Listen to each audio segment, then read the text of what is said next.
Democrats under fire as food stamp funds near exhaustion. 42 million at risk. As the U.S. government shutdown drags on, federal funding for SNAP, Supplemental Nutrition Assistance Program, is projected to run dry by November 1st, threatening food assistance for 42 million Americans. What's going on?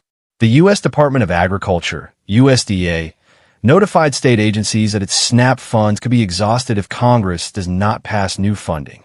Over 25 states have already warned residents of possible lapses or reductions in benefits. FoxNews.com. For many counties and households, $8 billion per month is required to maintain SNAP benefits nationwide.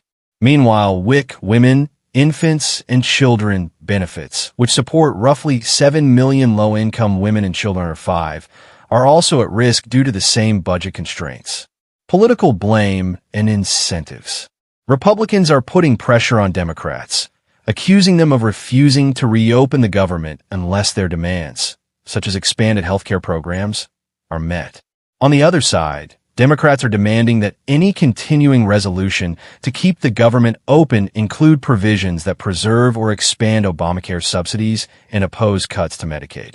Some Democratic leaders suggest tapping into the SNAP contingency fund, which holds roughly $5 billion in reserve, to partially bridge the gap.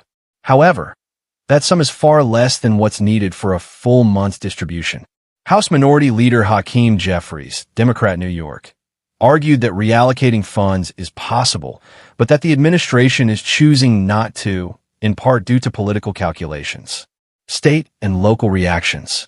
Virginia Governor Glenn Youngkin declared a state of emergency to address imminent SNAP shortfalls. Some states, already stretched thin with their own budgets and welfare systems, would likely feel disproportionate impacts from funding disruptions. What had happened next? The shutdown stalemate continues, with Congress and Senate gridlocked over spending bills. Several attempts to pass a short-term funding extension have failed. If SNAP funding completely lapses, millions of vulnerable Americans, children, elderly persons, low-income families, may lose access to essential food aid. Short-term fixes, like tapping contingency funds or reallocating monies, may delay the worst effects but don't address a full solution. Politically, the issue may become a major point of pressure on Democrats, particularly in swing states or districts where constituents depend heavily on federal assistance.